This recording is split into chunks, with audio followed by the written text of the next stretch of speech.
ఏ గర్భంలో ఎటువంటి బిడ్డ జన్మించాలో, ఆ బిడ్డ రాత భవిష్యత్తు ఎలా ఉండాలో భగవంతుడు చక్కగా నిర్ణయిస్తాడు. మన పాప విషయంలో కూడా అదే జరిగింది. చిన్న వయసులో ఎంతో పేరు ప్రఖ్యాతులను సంపాదించింది. తను మన బిడ్డ కావడం మనకు గర్వకారణం, మన అదృష్టం. రేపు ఊరందరి సమక్షంలో తనకు సన్మానం జరగడం అంత అమ్మవారి దయ. అందరూ పొగుడుతారు, అభినందిస్తారు, మెచ్చుకుంటారు. అదంతా మనం చూడ్డానికి ఎంతో కనుల విందుగా ఉంటుంది.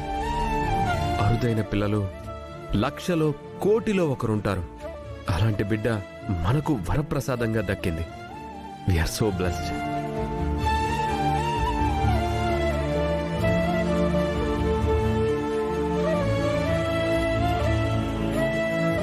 అవును, నేనింత ఆనందంగా ఉన్నాను, నువ్వేదో ఆలోచనలో ఉన్నావేంటి?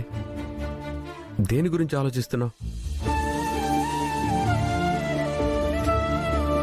చిన్న వయసులో అక్షయ్కు ఎంతో పేరు ప్రఖ్యాతులు రావడం చాలా ఆనందంగా ఉన్నప్పటికీ మరోవైపు దిగులుగా కూడా ఉందండి.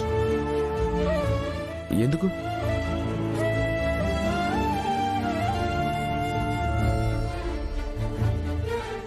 ఎందుకంటే తన మీద ఎన్నో కళ్ళు పడుతున్నాయి.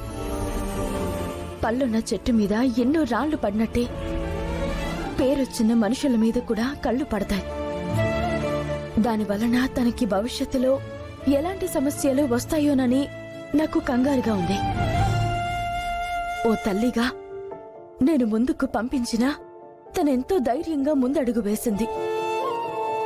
తను చేసిన పనులకు 10 మంది సపోర్టుగా నిలబడితే 100 మంది విరోధులు తయారవుతారు. అది నా భయమంతా.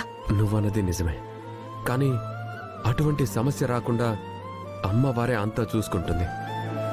నువ్వు కంగారు పడకు.